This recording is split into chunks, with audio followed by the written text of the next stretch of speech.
सतगुरु मिलवै सर्वाधार, मंगलमय मंगल करुणा बिनवा बारंबार। जयति जयति श्री सद्गुरु जोड़ी पानी युग पद धरो, चूक से रक्षा कीजिए बार बार विनती करो।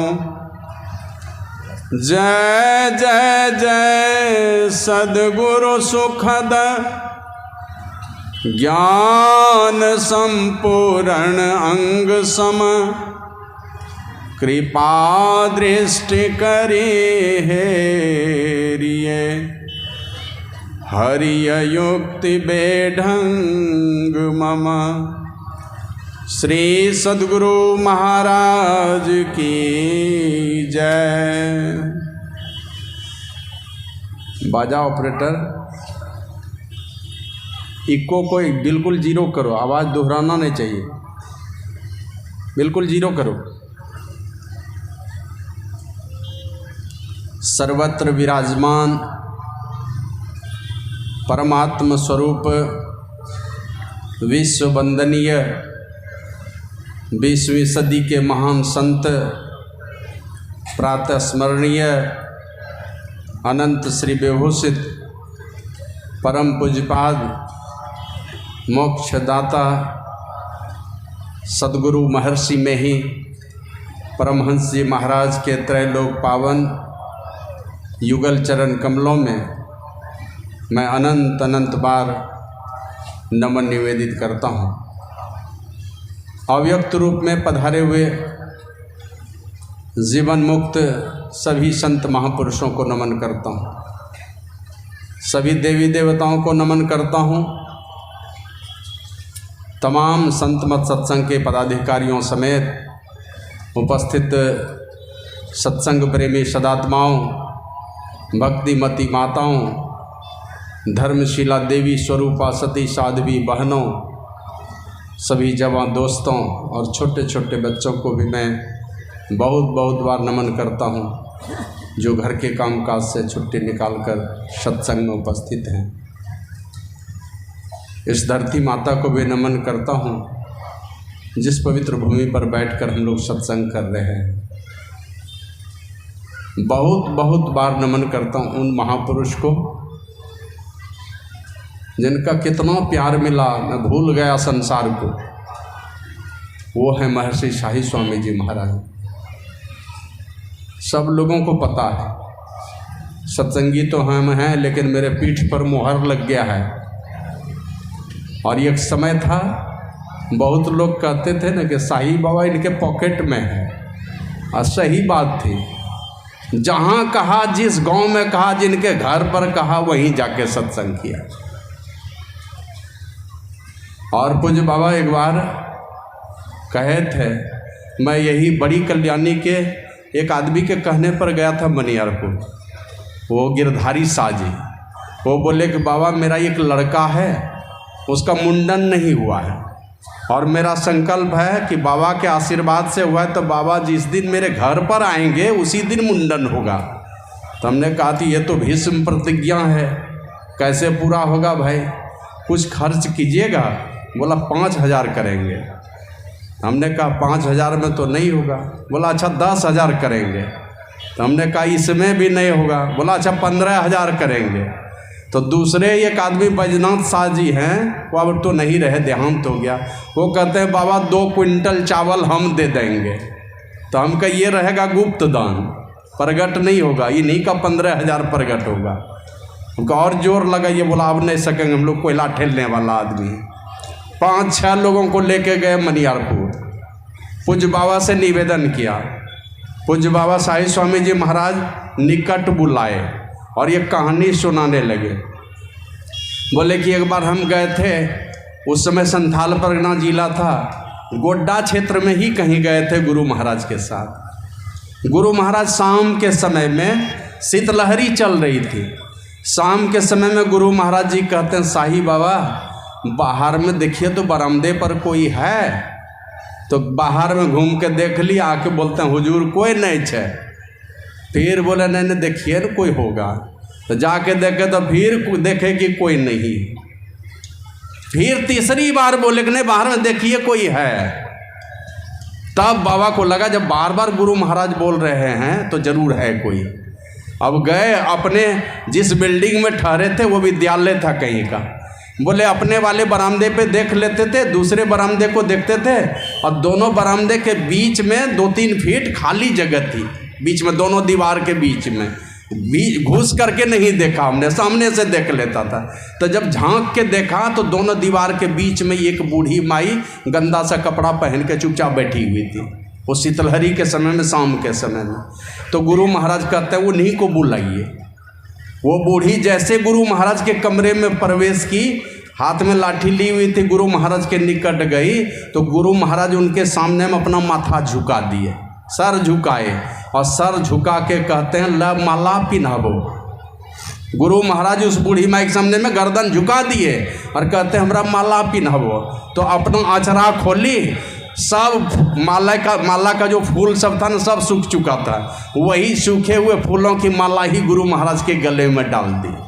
सद्गुरु महाराज की जय। तो पूज्य बाबा ये बोले और बोलते बोलते रो पड़े। बोले कि वो सुबह में ही संकल्प ली थी कि हम गुरु महाराज को माल्यार्पण करेंगे, तब अन्न जल ग्रहण करेंगे।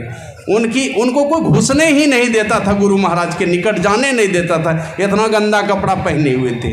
लेकिन गुरु महाराज अंतर्जामी, उन्होंने साईं बाबा के माध्यम से उनको बुलवाया, अपने से माला पहना और उनको कहा कि जा अब प्रतिज्ञा पूरा भेलाऊँ, जा अब अन्न जल ग्रहण करो।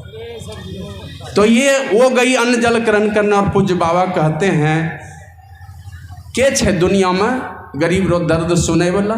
गुरु महाराज रो एक पैसा भी गुण नहीं है हमरा में, लेकिन कोई भी गरीब और लाचार आदमी हमरा पास में आबै छे तो हमरा बड़ी दया आबै छे। जा ओमानंद जी के कहियो एक रोज रो प्रोग्राम बना देते उनका घर पर, और एक रोज का प्रोग्राम बना दिया। पूज्य बाबा शाम में गए, रात में सत्संग किए, दूसरे दिन सवेरे वहाँ से विदा होके आए। तो जैसे वो स्वामी ओमानंद जी महाराज को पता चला तो वो मैं गया उनके पास, एक दिन का प्रोग्राम बना दीजिए। तो गिरधारी शाह जी कहते हैं भैया वर्षा के दिन में नहीं करवा लीजिएगा। हमके गोड्डा का डीसी जब कहीं जाता है ना टूर में, अपनी सारी व्यवस्था लेके जाता है। संत पुरुष वर्षा में आएंगे तो अपनी व्यवस्था अपने कर लेंगे, आप क्या चिंता करते हैं। और गए ये एकदम भादो महीना में, और गए सत्संग हुआ। ओमानंद जी को जैसे हमने प्रोग्राम लिखा है तो वो कहते हैं सरजू भैया हम सुन लिए हैं, बाबा का आदेश हो गया है, प्रोग्राम तो आपको देंगे लेकिन एक शर्त है। तो बोलिए जो शर्त है कर दीजिए सत्संग इनके यहाँ जाके। बोला आपके हाथ में जो मोबाइल सेट है ना वो रीम का सेट था, कोई अगर खरीदे होंगे तो जानते होंगे, अब वो सेट नहीं मिलता। उस समय शायद 5,000 में कि 6,000 में हमने खरीदा था। तो बोला कि ये वाला हमको दक्षिणा में दीजिएगा तब जाएंगे गिरधारी साहब के यहाँ सत्संग करने। हम कहा चलिए यही दक्षिणा हम आपको दे देंगे। और बाबा सत्संग किए, और संजोग ऐसा हुआ जिस दिन सत्संग किए उस दिन एसडीओ का इंस्पेक्शन का डेट निकल गया मागमा ब्लॉक का, मैं आ ही नहीं सका। सुबह भागे भागे यहाँ से गया क्योंकि इंस्पेक्शन 9 बजे रात तक चलता रहा। सुबह गया तो बाबा हमको देख के हंसने लगे, कहते बड़ी जल्दी सवेरे सवेरे पहुँची गए। हम कहा हाँ हुजूर रात में नहीं आ सकलिए, प्रोग्राम चले। ओमानंद जी महाराज को वो रिम सेट हमने दे दिया दक्षिणा में, सत्संग हुआ। तो मैं ये कहता था पूज्य बाबा से जब जब हमने निवेदन किया, जहाँ जिनके घर पर जाने के लिए कहा, कभी मेरी बात उन्होंने टाली नहीं। और उनकी इतनी कृपा रही, इतना आशीर्वाद उनका बार बार मिलता रहा, बस दुनिया का कोई प्रेम प्यार, दुनिया का कोई चीज़ सूझने नहीं लगा। और जो भी हूँ मैं आप लोगों के समक्ष हूँ। रही जो बातें हम लोगों ने अभी चर्चा में सुन रहे थे, तो वही मैं कह रहा हूँ कि उस महापुरुष को जिनकी कृपा से इस ऊंचे आसन पर आपके बीच का बेटा, आपकी यहाँ जहाँ मेरी जन्मभूमि है, आपके बीच का बेटा हूँ मैं। और क्या स्थिति मेरी घर की थी वो आप सब लोगों को पता होगा, बहुत लोग जानते होंगे। हम लोग बहुत गरीबी का जीवन जीते रहे हैं, लेकिन गुरु महाराज की कृपा हुई। बाबा साई स्वामी जी महाराज कहते, उनकी वाणी माया नहीं था कोई पूछनहार, जब से दया भई सदगुरु के लगे रह दो चार। ये गुरु महाराज की कृपा हुई और वो सरजू आज स्वामी श्रद्धानंद के रूप में आप लोगों के बीच में उपस्थित है। तो मैं उस महापुरुष को बहुत बहुत बार नमन करता हूँ। और साक्षात संत सदगुरु महर्षि में ही परमहंस जी महाराज और उनके साथ में अनेकों महापुरुष हुए हैं, बड़े महापुरुष हुए हैं। कितने का नाम गिनाऊं, लेकिन जिनकी कृपा को हमने निकट से देखा है, मैं उनका बखान करता हूं तो कोई बुरा नहीं मानेंगे कि दूसरे का बखान नहीं करते। दूसरे की कृपा को आप जानते हैं तो आप बखान कीजिए, जिनकी कृपा को मैं जानता हूं उनका बखान मैं कर देता हूं। तो कुछ की को दल बहादुर बाबा के माध्यम से, किन्हीं को शिशु बाबा के माध्यम से, किन्हीं को सिरधर बाबा के माध्यम से, किन्हीं को मोती बाबा के माध्यम से, किन्हीं को रामलगन बाबा के माध्यम से, किन्हीं को भुजंगी बाबा के माध्यम से, किन्हीं को कुलदीप बाबा के माध्यम से, अलग अलग महापुरुष के माध्यम से सारे लोगों ने गुरु महाराज की कृपा को देखा है। हमने भी महर्षि साई स्वामी जी महाराज के माध्यम से गुरु महाराज की कृपा का एहसास बहुत निकट से किया है, इसलिए भूल नहीं पाता हूँ। डर लगता है, बहुत सत्संगियों के बीच में जाता हूँ ना तो डर लगता है कि जैसे जय करूँगा लोग ये पक्षपाती वाले लोग हैं। तो पक्षपाती वाली बात नहीं, जिनकी कृपा को लोग जानते हैं। मेरी माँ अगर एक आंख वाली थी तो उस माँ से कोई खूबसूरत नहीं हो सकती है। वो माँ ही मेरी दुनिया की सबसे खूबसूरत माँ है, अगर एक आंख भी है उसके पास तो उससे अधिक कोई खूबसूरत नहीं।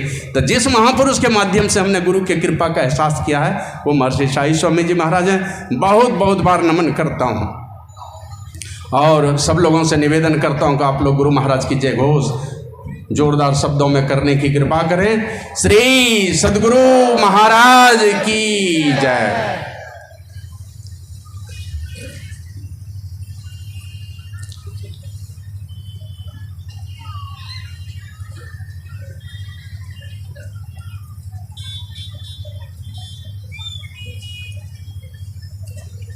एक बार जब तक वो ठीक कर, एक छोटी सी घटना और मैं बताता हूँ आपको। ये रघु साजी है ना, ढोडरी के रहने वाले, इनके यहाँ पूज्य बाबा का प्रोग्राम हुआ। मैं जैसे ही पहुँचा तो लगा कि ये रोने लगेंगे। हमको बोले बाबा को कृपा कर दीजिए, आप चलिए। चल करके पूज्य बाबा से निवेदन कीजिए 5 मिनट के लिए अगर आ जाएंगे तो हमारा जगह सफल हो जाएगा। तो हमने कहा कि किसी भी जगह पर आपने महर्षि पूज्य साई स्वामी जी महाराज का शुभागमन आपने कहीं बैनर में नहीं लिखा है, इसका मतलब आप लोग मन ही बनाए थे कि वो नहीं आएंगे। लिख देते बैनर में, उनको पता चल जाता कि हमारी पुकार हो रही है वहाँ पर। फिर भी चलिए हम लोग प्रयास करते हैं। गए हम लोग मनियारपुर, जैसे गए जाके निवेदन किए कि हुजूर 5 मिनट आप कृपा कर देते। 5 मिनट चले जाते, दर्शन हो जाता, चले आते। तो पूज्य बाबा कहते हैं हम छिए यहाँ पर, हम ढोड़ रही में छिए। अरे तो शरीर छै यहाँ, हमरो शरीर चले लायक छै, हम ढोड़ रही में छिए। तो जैसे बोले तो हम कह के हुजूर अब नहीं बोलबे, हम अब अंतिम भेले, देख लिए शरीर जर्जर है, चलने लायक नहीं है। हमने कहा हुजूर अब अंतिम भेले, अब नहीं बोलबे, मैंने कहीं जाने लायक शरीर ही नहीं, तो शरीर अब कहीं जाने के लिए नहीं कहेंगे। मेरा भाव यही था। और ये कह करके हम लोग छेदी बाबू के पास जाके, ढोडरी के वो रघु बाबू सब कई लोग थे, गाड़ी से गए थे, सब लोग बैठे तो सबको लोगों ने आम खिलाया।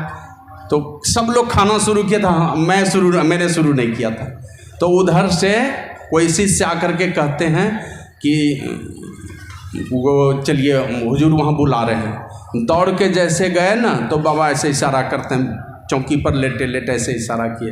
तो जैसे नमन किए और जरा सा मुँह उठाए, पूज्य बाबा इस तरह से पकड़े दाढ़ी और खींचे इस दाढ़ी को, और पकड़े गर्दन, 10 मिनट तक ऐसे दाबे रहे।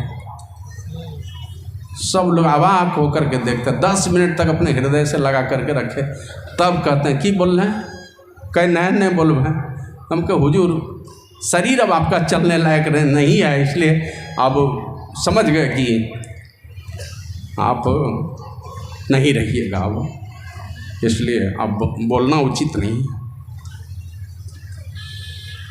तो इस प्रकार के बहुत सारी घटनाएं हैं जो पूज्य बाबा ने बहुत हमारे जीवन में प्रभाव डाला है। तो आइए हम प्रवचन की कड़ी को और थोड़ा आगे बढ़ाते हैं। अभी हम लोग रामचरितमानस के माध्यम से जो पाठ सुने, जो संदेश दिया है, वो संदेश है भगवान श्री राम का, मर्यादा पुरुषोत्तम भगवान श्री राम का। किस चीज में उनकी न्यूनता है, किस चीज में वो महान नहीं है। क्षत्रिय कुल में पैदा हुए, और जिस कुल में पैदा हुए वो कैसा कुल था जानते हैं ना? कैसा कुल था? जिसमें हरिश्चंद्र जैसे राजा, दिलीप जैसे राजा, अंशुमान जैसे राजा, सगर जैसे राजा, ययाति जैसे राजा, पृथु जैसे राजा, है ना, बेन जैसे राजा, एक से एक, नहुस जैसे राजा, एक से एक मन धर्मात्मा पुरुष का बार बार अवतरण होता रहा है जिस खानदान में, उस खानदान के हुआ। धन दौलत की अगर बात करें, सारे देवता ललायित हो जाते थे। इंद्र तरसता था अयोध्या के धन दौलत को देख करके कि अयोध्या का राजा मुझे क्यों नहीं बना दिया, स्वर्ग का अधिपति मुझे क्यों बनाया, अयोध्या का क्यों नहीं बना दिया। जरूरत पड़ती थी तो राजा दशरथ जाते थे देवताओं का साथ देने के लिए। और भगवान राम का जो पारिवारिक जो परिवेश था, वो कैसा परिवेश था आप लोग जानते हैं। अभी तो देखते हैं एक दो कोई अगर बड़े नौकरी चाकरी वाले हो जाते हैं तो क्या क्या मन में अभिमान पैदा होता है। और उनके ऐसे ऐसे चारों भाई का जो प्रेम था, चारों भाई किस प्रकार एक दूसरे के लिए जीते थे, मैं थोड़े कम शब्दों में उनका वर्णन करता हूँ कि आप लोग जानते हैं जब राम जी वन को जा रहे थे तो भगवान श्री राम ने हाथ जोड़ करके प्रार्थना किया, वन देवी का आवाहन किया, वन देवी प्रकट हो गई। और वन देवी से हाथ जोड़ करके प्रार्थना किया भगवान श्री राम ने, ए माँ मैं तो जा रहा हूँ, रास्ते कटीले हैं, तू इस थोड़ी कृपा कर दो, तो ये सारे कांटे उठा लो, और नहीं तो मेरा भाई पीछे से भरत आएगा हमको लेने के लिए, वो आएगा ना, बड़ी कष्ट होगा क्योंकि बड़ी कोमल है उसके पैर, वो बड़ा दुखी हो जाएगा। इसलिए तुम थोड़ी कृपा कर देना, ये कांटे यहाँ से हटा लेना, इस रास्ते में कांटे नहीं रहने देना, क्योंकि मेरे भाई भरत का पैर बड़ी कोमल है, कांटे चुभेंगे तो बड़ी कष्ट होगा उनको। तो वन देवी कहती है, जिस भाई ने आपको वनवास दे दिया उसके लिए आपको इतनी चिंता है, जिनके चलते आपको ये जगह देखना पड़ रहा है उनके लिए इतनी चिंता है। तो बोला कि नहीं नहीं, वो कोमल तो पैर हैं, वो अपने कष्ट से दुखी नहीं होगा, उनको जो कांटे चुभेंगे उससे वो दुखी नहीं होगा। दुखी इसलिए हो जाएगा कि जब मेरे पैरों में इतने दर्द है कांटे चुभने से, मेरा भाई गया होगा, मेरा बड़ा भाई गया होगा इस रास्ते से, तो कितना कष्ट हुआ होगा, वो मेरे दुख को याद करके रोने लगेगा। तो इस प्रकार राम का संबंध था उनके साथ में, भरत के साथ में। लक्ष्मण के विषय में राम जी कहते थे, दुनिया में जितने लोग हैं सबकी परछाई काली होती है, सबकी छाया काली होती है, लेकिन एक मेरी छाया है, वो सफ़ेद है सफ़ेद, और मेरा भाई लक्ष्मण है वो मेरी छाया है, वो मेरी छाया है। राम जी उनके विषय में कहते थे, आप जानते हैं। और वही भरत जी जब गए भारद्वाज ऋषि के आश्रम में, तो भारद्वाज ऋषि से पूछते हैं कि गुरुदेव मेरे भाई गए हैं इसी रास्ते से, मेरे भैया मुझे क्षमा कर देंगे ना, मेरे चलते बहुत दुख हुआ है उनको, मेरे भैया मुझे क्षमा कर देंगे ना। तो इतना कहना था तो भारद्वाज ऋषि उनको कहते हैं, हे भाई, हे भरत, अरे वो क्षमा करेंगे कि नहीं करेंगे, लेकिन जब यहाँ आए थे ना और यहाँ से यात्रा शुरू किए थे, जैसे शुरू किए तब पूजा करने के लिए फूल पत्र आदि जब जमा किए, हाथ में जल लिया और मैं संकल्प कराने लगा पूजा करने के लिए, तो जैसे हमने कहा जम्बू द्वीपे आर्यावर्ते भरत खंडे, जैसे ये तीन शब्द बोला, जम्बू द्वीपे आर्यावर्ते भरत खंडे, जैसे हमने कहा तो उसने भी दोहराया जम्बू द्वीपे आर्यावर्ते, जैसे भरत खंडे बोला, आ भरत हा भरत, माने लगा कि वो बेहोश हो जाएगा, हाथ से जो पुष्प आदि उनके हाथों में तो वो गिर पड़े। अब तुम खुद ही विचार कर लो कि तुम्हारा भाई तुमको क्या मानता। तो इस प्रकार के रिश्ते नातों से भरा हुआ वो परिवार था। भरत जी के विषय में शायद आप लोग जानते होंगे, जब 13 वर्ष गुजर गए थे, 13 वर्ष गुजरने के बाद एक दिन माता कौशल्या अपने घर में सोई थी, ऊपर से आवाज़ आती किन्हीं के चलने की, तो माता कौशल्या ऊपर जाती है छत पर, देखा छोटी वाली जो बहुरानी है श्रुति कीर्ति वो टहल रही है, रात के 12 बज गए और वो टहल रही है। तो उनसे पूछा कि बेटी ये 12 बजे रात में तुम टहल रही हो, शत्रुघ्न कहाँ है? कहा माँ 13 वर्ष गुजर गए, हमने उसको देखा ही नहीं। भरत शत्रुघ्न को तो कुछ नहीं मिला है। लक्ष्मण तो राम जी के साथ गया, भरत जी तो नंदीग्राम में डेरा डाले, शत्रुघ्न 13 वर्ष से अपने धर्मपत्नी से मिला नहीं, तो है कहाँ? बेटा कहाँ जा सकता है, माँ को सब पता है। रात में ही पालकी बुला करके पालकी वाले को लिया और चली गई नंदीग्राम, और रात में जैसे पहुंचती है तो जैसे भरत के कुटिया के निकट पहुंचती है तो भरत जी गड्ढा में कुटी बना करके गड्ढा में रहते थे, और शत्रुघ्न एकदम खुले आसमान में एक शिलाखंड पर सोया हुआ था। जैसे शत्रुघ्न ने देखा, कहा माँ तुम यहाँ? तो बोला तू यहाँ क्यों? कहा कि माँ राम भैया चले गए वन को, लक्ष्मण भैया को सौभाग्य मिला भैया की सेवा करने की, भरत भैया जो है संकल्प ले लिए कि मेरा बड़ा भाई यहाँ का राजा जब बनवासी बेस में रहेगा, तापस बेस में रहेगा, तो छोटा भाई ऐश मौज करे, ये शोभा नहीं देता, इसलिए मैं भी बनवासी बनाऊँ। भरत भैया बनवासी हो गए तो क्या मैं सबसे दुराचारी और पापी मैं ही हूँ? क्या अयोध्या का राज सिंहासन का सुख भोगूँ? मुझे भी कांटे की तरह अयोध्या का सिंहासन लगता है, इसलिए राजमहल को छोड़ करके यहाँ पर आऊँ। तो इस प्रकार चारों भाई का प्रेम जिस घर में जुड़ा हुआ था, चाहते तो राम विभीषण को नहीं बनाते राजा लंका का, अपने राजा बन जाते, किष्किंधा का राजा लक्ष्मण को बना देते, नहीं बनाते बाली के भाई सुग्रीव को, और अपने अयोध्या के राजा बन जाते, सब गदगद रहता। लेकिन ऐसा नहीं किया, और यही कहा था जननी जन्मभूमिश्च स्वर्गादपि गरीयसी। तो इस प्रकार का प्रेम चारों भाई के अंदर में। लेकिन आप जानते हैं ऐसा भरा पूरा परिवार, और उस घर में राम जी वन से जब लौट करके आते हैं तो एक चिंता हो गई। कुछ भी है इस संसार के सारे रिश्ते नाते, बाबा गुरु महाराज तो हमारे कहते हैं यह धन धाम कुटुंब कबीला सब स्वार्थ के चेहरे, अपने अपने सुख के साथ ही हेर न को सुख तेरे। ये सारे रिश्ते नाते टूटेंगे। जो भी रिश्ते हमने बनाए हैं, एक भी रिश्ते रहने वाले नहीं हैं, और ये सारे के सारे रिश्ते केवल दुख देने वाले हैं और अधोगति में पहुंचाने वाले हैं। इसलिए चिंता हुई, यह शरीर मरण धर्म है, ये रहने वाला नहीं है, जाना पड़ेगा इस दुनिया से।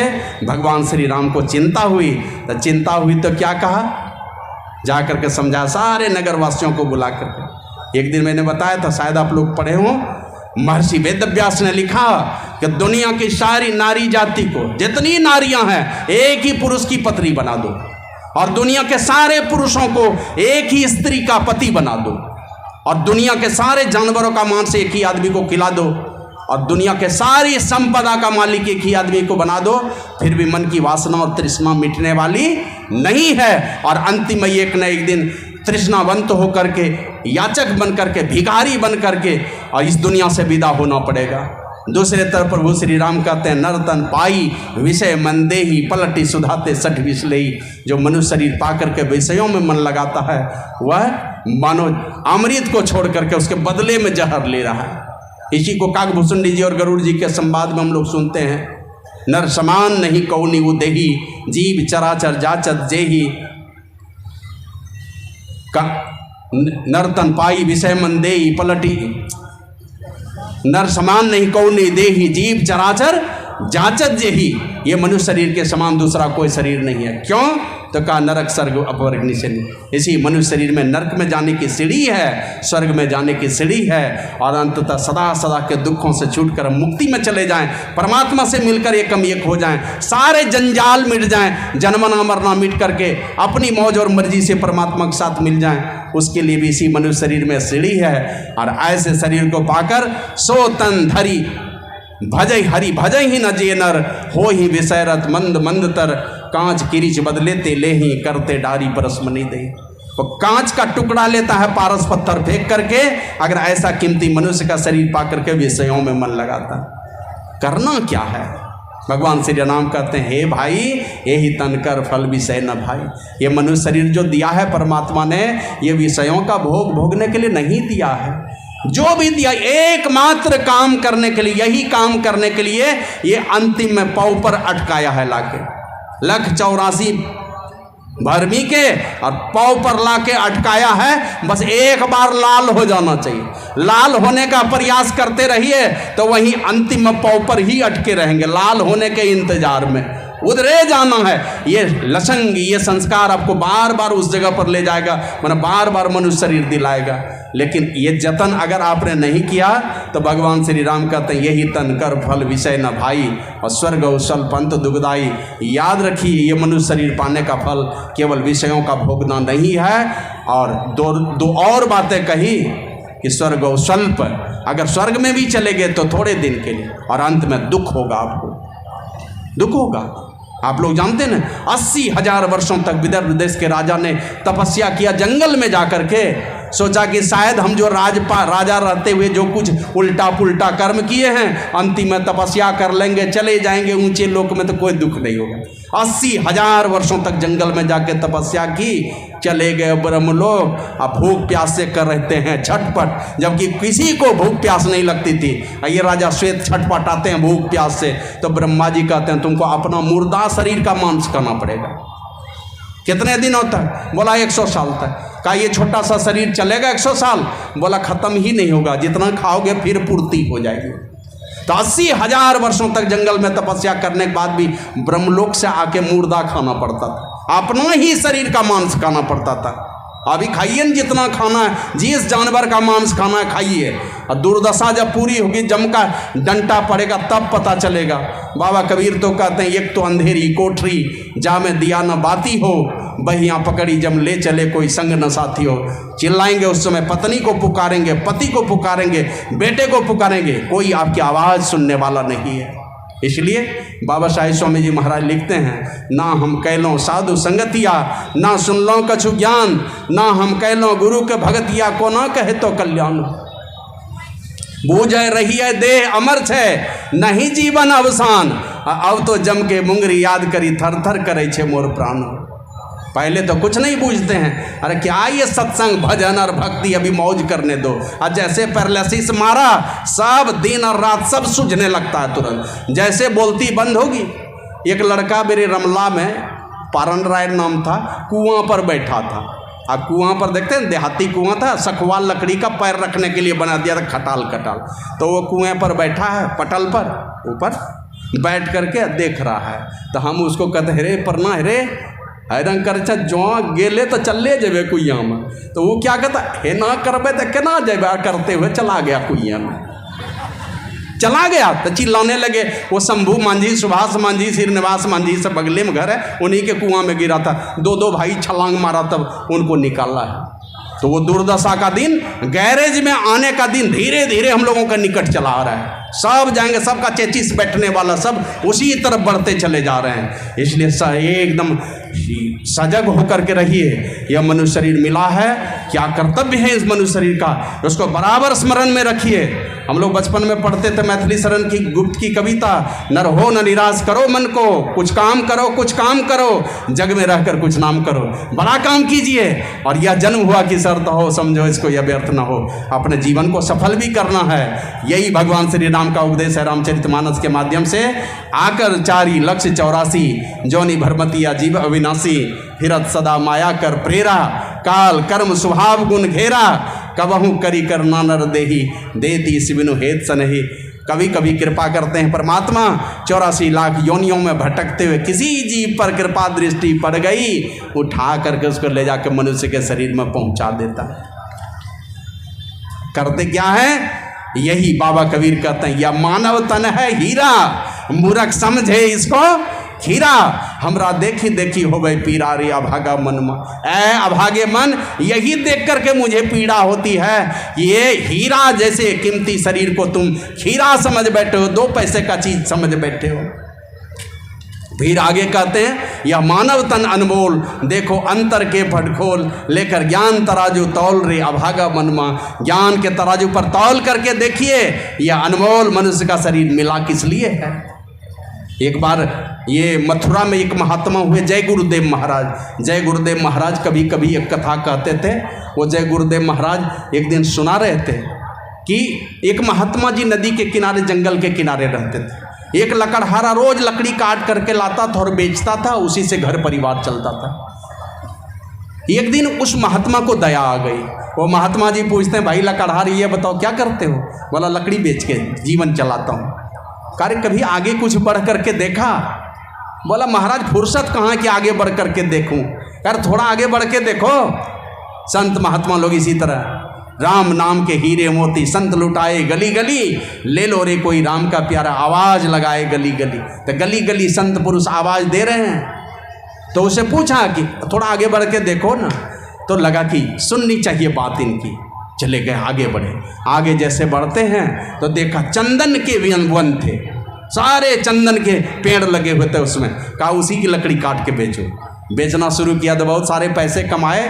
थोड़े दिनों के बाद फिर उस लकड़हारे से वो महात्मा जी कहते हैं अरे थोड़ा और आगे बढ़ के देखो ना। बोला अब कहाँ जाऊँ आगे, इसी में तो बहुत कमाई हो जाती है, अब कहाँ जाऊँ आगे बढ़ के। बोला थोड़ा आगे बढ़ो। तो थोड़ा जब आगे बढ़ा तो अबाक रह गया वो लकड़हारा। सोना चांदी जहाँ तहाँ बिखरा पड़ा था। कहा वही ढो न, बस वही ढोना शुरू किया। अब किसी चीज़ की कमी नहीं रही। कुछ दिनों के बाद फिर पूछते हैं अरे थोड़ा और आगे बढ़ के देखो ना। बोला महाराज फुर्सत कहाँ है, अब क्या करूँगा आगे जा कर के। कहा थोड़ा आगे बढ़ो। तो देखता खाली हीरा जवाहरात जहाँ तहाँ बिखरे पड़े हैं, बहुत सारे जमा कर लिए। तब तक में ये बूढ़े हो चले थे। गुरु महाराज लिखते हैं माघ भूखा बाघ काल के मुख परो है बावरे, होश कर चेतो सवेरे बचो ध्यान के दौरे। काल मुख से निभु की भागो ध्यान के बल भाई रे, और ऐसे अवसर खोई हो तो रोई हो पछताई रे। रोना पड़ेगा, ये जवानी, ये खूबसूरती, ये धन, ये दौलत सारे के सारे आपके अधीन नहीं रहेंगे। सब के सब आपको धोखा देने वाले हैं। सब छोड़ेगा आपका साथ, कोई नहीं रहेगा आपके साथ में। सारी खूबसूरती मटिया मेट होगी। बाबा कबीर तो कहते हैं दर्पण देखत मूछ मरोड़त, तेल चुअत जुल्फन में। एक दिन ऐसा आन पड़ेगा कागा नोचत बन में मुखड़ा क्या देखे दर्पण में। दया धर्म नहीं मन में मुखड़ा क्या देखे दर्पण में। कबीर बानी में दूसरे जगह आया माटी ओढ़न माटी बिछावन, माटी के सिर होना। एक दिन ऐसा होगा रे बंदे माटी में मिल जाना। माटी का ही बिछौना होगा, माटी का ही तकिया होगा, माटी ही माटी चारों तरफ होगा। एक दिन मिट्टी में मिल जाएंगे आप। सूरदास जी महाराज कहते हैं या देही का गर्व न करिए, सियार काग गिद्ध खाइए, तीन नाम तम विष्ठा क्रिम हो नातर खाक उड़इए। धूल बन करके राख बन करके बह जाओगे गंगा जी में, नहीं तो मिट्टी में मिल करके बैक्टीरिया का पैखाना बन करके मिट्टी में फिर मिल जाओगे। यही स्थिति होने वाली है। इसलिए सचेत होकर के भगवान श्री राम ने चेतावनी दी लोगों को। करना क्या है, कहते हैं बड़ी कृपा करके परमात्मा ने ये मनुष्य का शरीर दिया है। नर तन भव वारिधि कहाँ बेरो, और तन भव वारिधि नहीं है, नर तन है भव वारिधि। इस संसार सागर को पार करने के लिए नाव है केवल और केवल मनुष्य का शरीर, दूसरे किसी शरीर से पार नहीं हो सकते हैं। बाबा साहिब स्वामी जी महाराज एक बार गए जूनागढ़। जूनागढ़ में एक भैंसा को देखा, गुजरात में काजू किशमिश खिला रहा है लोग, कोई ठंडा तेल से मालिश कर रहा है, कोई गंगा जल से नहला रहा है। तो पूज्य बाबा पूछते हैं यही परेशानंद जी महाराज से, पटवारी देख रहे हो सेवा, ये अमेरिका के राष्ट्रपति की भी नहीं होती इस तरह की सेवा। बढ़िया बढ़िया आदमी पैर दबा रहा है भैंसा का। बनोगे ऐसा भैंसा बनना चाहोगे? कुछ भी बनना चाहेंगे लेकिन वो भैंसा नहीं बनना चाहेंगे। बोला ये इसके पुण्य कर्म का फल है, अच्छे कर्मों का फल है, लेकिन साधु संत और सत्संग के सेवा का फल नहीं है। ये देवी देवता का फल हो सकता है सेवा का, ईश्वर भक्ति का ये परिणाम नहीं हो सकता। ईश्वर भक्ति का परिणाम नहीं होगा। और आप लोग जानते हैं ना, सारे देवी देवता सब कुछ दे सकते हैं, एक ही चीज नहीं है उसके पास। सब आशीर्वाद देंगे, सब होगा उनकी कृपा से, लेकिन मुक्ति कभी नहीं मिलने वाली। जब भी मुक्ति देंगे तो परमात्मा देंगे। और इस धरती पर रहने वाला अगर कोई है सामर्थ्य किन्हीं के अंदर, तो इन्हीं हम लोगों के समाज में से निकलेगा कोई माई का लाल जो बनेगा संत, और उन्हीं संतों के आशीर्वाद से ही आपकी मुक्ति होने वाली है। कोई देवी देवता, और हमारे गुरु महाराज तो का दुनिया के सब देवी देवता को एक जगह इकट्ठा कर लो, एक बार में पूजा कर लो, और जाके समुद्र में डुबकी लगा लगा करके पूजा करो, किसी तीर्थ में जाओ, लेकिन जब तक ईश्वर की भक्ति करने के लिए संतों के सानिध्य में नहीं जाओगे तुम्हारा परम कल्याण नहीं होने वाला है। इसलिए भगवान श्री राम कहते हैं ये मनुष्य का शरीर ही है संसार सागर से पार ले जाने वाला, लेकिन इस संसार सागर से ये नाव सही सलामत पार हो जाए उसके लिए संत सदगुरु हैं खेवटिया, यही हैं खेवनहार। कोई देवी देवता इसको खेवने वाला नहीं है। इस नर्तन रूपी नाव को खेवने वाला अगर कोई है वो संत सदगुरु ही है खेवने वाला। और देवता रूपी नाव पर सवार होंगे तो बाबा कबीर तो कहते हैं परली पार तेरा मीता खड़िया, उस मिलने का ध्यान ना धरिया। टूटी नाव ऊपर जा बैठा गाफिल गोता खावेगा रे। टूटे हुए नाव पर बैठेंगे, शुरू में तो नहीं डूबेंगे, लेकिन थोड़ा बीच में जाएंगे, धीरे धीरे पानी भरेगा, आप डूबेंगे ही डूबेंगे। इसलिए परमात्मा की कृपा से मनुष्य का शरीर मिला है। परमात्मा की कृपा है अनुकूल वायु और संत सदगुरु हैं खेवटिया।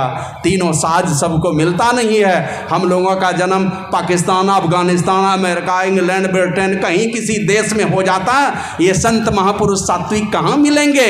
कहीं नहीं मिलने वाले हैं। इसी धरती पर बार बार परमात्मा की बहुत बहुत कृपा होती रही है। और यहाँ पर राजा दशरथ और क्या कहते हैं कौशल्या जैसे बाप और माँ आते रहे, इसलिए राम जी भी यहीं पर बार बार आते रहे। यहीं पर देवहूति और करदम ऋषि जैसे महापुरुष आते रहे, इसलिए उसी के घर में कपिल भगवान जैसे लोग आते रहे। तो यहाँ के लोगों ने पति को समझा, पत्नी को समझा, त्याग को समझा, व्रत को समझा, तप को समझा, इसीलिए भगवान और संत दोनों इसी धरती पर आते रहे। और हम लोगों का सौभाग्य कि इसी धरती पर हम लोगों का जन्म हो गया है। तो एक भारत भूमि में जन्म, मनुष्य शरीर मिला, संत सदगुरु मल्लाह मिल गए, खेवनहार मिल गए, और परमात्मा की कृपा रूपी अनुकूल वायु मिल गई, हवा है, पानी है, सारी व्यवस्था परमात्मा ने दी है। खाने पीने की, खाने पहनने की सारी व्यवस्था दी है। गाड़ी घोड़ा घर द्वार सारी व्यवस्था आपके पास में है। और देखते हैं सुअर कौन सा घर है उसके लिए? सियार है जंगल में घूमता हुआ करता, कौन सा घर है उसके लिए?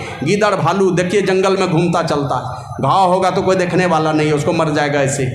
तो ये बड़ी कृपा है परमात्मा की। तो ये तीनों साज पा करके जो संसार सागर से पार उतरने की कोशिश नहीं करता, भगवान श्री राम क्या कहते हैं? जो न तरई भव सागर नर समाज अस्पाई, सोकृत निंदक मंदमती आत्महन गति जाई। वो आत्महिंसक की गति में जाता है। इसके लिए आवश्यक है संतों के सानिध्य में जाएं और जतन करके अपने को पवित्र बना करके गुरु को रिझा करके, किसी भी तरह से गुरु को रिझाइए, रिझा लीजिए। और गुरु रिझ गए तो क्या होगा? जैसे रेलगाड़ी का डब्बा पटरी से उतरता है ना, 1000 आदमी भी मिलकर पटरी पर नहीं चढ़ा सकेगा, लेकिन एक क्रेन आता है तो क्या करता है? एक क्रेन अकेला भारी भरकम रेल के डब्बे को उठा के पटरी पर चढ़ा देता है। इसलिए इसे संसार में पापी से पापी लोगों को भी पार उतारने का सामर्थ्य किनके पास है? तो बाबा साईं स्वामी जी महाराज कहते हैं, सुन समझा संत वाणी करा आपन हित जानी, साही इहे भव से तारे वाला यान बा, आलस में बड़ी हान बाना। बबुआ उठा देखा कब के भइल बिहान बा, आलस में बड़ी हान बाना। आलस में बड़ी हानि है। संतों के सानिध्य बजाइए। यही नचिकेता को उपदेश किया था भगवान ये जमराज ने, यही उपदेश किया था, उत्तिष्ठता जागृता प्राप्य वरान्नि बोधता क्षुरस्य धारा निशिता दुरतया दुर्गम पथस्तत् कवयो बंधति। कवियों ने, विद्वानों ने उस रास्ते को, भक्ति के रास्ते को छुरे की तरह तीक्ष्ण और दुस्तर बतलाया है। इसलिए उठिए, जगिए और श्रेष्ठ पुरुषों की संगति में चलिए। विचारों को बदलिए अच्छे महापुरुष के चरण शरण में जाकर के, नहीं तो आपके मन में जो बुरे लोगों की संगति में जाकर जो उपजते हैं विचार, ये सारे विचार आपको अधोगति में ले जाने वाले हैं। इस अधोगति से बचाने के लिए हमारे गुरु महाराज कहते हैं, चलू चलू चलू भाई धरु गुरु पद धाई, हो भाई दृढ़ अनुरागी भ्रम त्यागी हो भाई। सारे भ्रमों को छोड़कर संत सदगुरु के ज्ञान का पिपासु बने, उनके चरण शरण में रहें। सदैव बार बार परमात्मा से प्रार्थना करें कि हमारा प्रेम गुरु महाराज के चरण में जुड़ा रहे। गुरुदेव से ही इसकी भीख मांगिए। सरल बन के रहिए, पांचों पापों को से बचा करके अपने आप को रखिए, षड विकार से अपने आप को बचा करके रखिए, मधुर स्वभाव रखिए, ज्योति से ज्योति जगाते चलो, प्रेम की गंगा बहाते चलो, राह में आए जो दीन दुखी सबको गले से लगाते चलो। इन सारे विचारों को लेकर के रहेंगे, संसार में भी जय जयकार होगा, मरने के बाद भी आपकी दुर्गति नहीं होगी।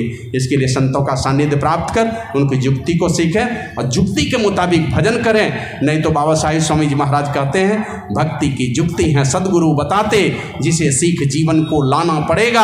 अब भक्ति बिना जुक्ति साही ना होगी, 84 का चक्कर लगाना पड़ेगा। 84 के चक्कर से बचना चाहते हैं, संतों के युक्ति को सीखिए और इस युक्ति को सीख करके नियमित रूप से त्रैकालिक ध्यान कीजिए, नियमित सत्संग कीजिए, सदाचार का पालन कीजिए और जवान लोग ईमानदारी से ब्रह्मचर्य का पालन कीजिए। ब्रह्मचर्य का पालन करेंगे, बड़ा काम करना चाहते हैं, महान बनना चाहते हैं, जब तक ब्रह्मचर्य की रक्षा नहीं करेंगे आप दुनिया में माने वो क्या कहते हैं हिजड़े वाली चाल चलेंगे, वो आप अपने शरीर के रज और वीर्य की बर्बादी करेंगे, आप दुनिया में महान कभी नहीं बन सकते। यही आपको महानता के शिखर पर पहुंचाएगा। जितने दिनों तक आप अपने रज वीर्य की रक्षा कर पाएंगे उतनी लंबी आयु आपकी हो जाएगी। तब ब्रह्मचर्य की रक्षा करें, सदाचार का पालन करें, बुजुर्ग बड़े लोग जो हैं, और नियमित रूप से सत्संग और ध्यान करें। इसके लिए गुरु महाराज कहते हैं ध्यावे अति लौ लावे जोई, अरु सदाचार पाले दृढ़ होई, सो में ही सो दुर्लभ पावे, नहीं फिर भव भटका खावे। वही दुर्लभ परमात्मा का दर्शन करता है जो लौ लगाकर ध्यान करता है, दृढ़ता के साथ सदाचार का पालन करता है, वो दुर्लभ परमात्मा का दर्शन पाता है और फिर इस संसार में भटका नहीं खाता है। यही आप लोगों की सेवा में सुनाया। विशेष बातों की चर्चा हम लोग फिर प्रातःकालीन सत्संग में करेंगे, साधन भजन के विषय में कल। और कल का जो विषय होगा खास करके जवान लोगों के लिए, हमने पहले भी कहा था, हमारे जो बेटियां हैं, बेटे हैं, जो जवान लोग हैं, उनसे मैं निवेदन करता हूं आगे आके बैठिएगा। कल के सारे महात्माओं से निवेदन करेंगे अपराह्नकालीन सत्संग में। कल हम लोग इन्हीं विषय पर चर्चा करेंगे। सुबह भक्ति संबंधी बातों का पाठ होगा, उस पर चर्चा करेंगे। यही आप लोगों से के निवेदन में थोड़ा सुनाया। बोलिए प्रेम से श्री सद्गुरु महाराज की जय। और सुबह जो हमने बात कही थी वो वही फिर मैं दोहराता हूँ, जो मेरा संकल्प है। इस सत्संग के माध्यम से मैं लोगों से जुड़ना चाहता हूँ, लोग मेरी भावनाओं को समझें। पहला उद्देश्य है हम लोग एक चीज़, हरिद्वार में देखिए हजारों संस्था के महात्माओं का बड़ा बड़ा कैंप लगता है, बड़ा बड़ा आश्रम है, रोज भंडारा चलता है। गुरु महाराज के नाम का लंगर, परमानेंट लंगर चले। आज 2 सज्जन मेरे पास आए, 3 सज्जन का, विनोद कुमार मंडल जी मुचेहरा, 51,000 का वचनदान उनका आया है। और एक श्री प्रमोद वैद्य जी हैं रमला, उनका 10,000 का वचनदान आया। एक आदमी का 5,000 का आया। और एक हरिद्वार से एक लड़का देवेंद्रपुर में बक्सरा 5,000, देवेंद्रपुर में बक्सरा, उनका पैसा आ गया है क्या?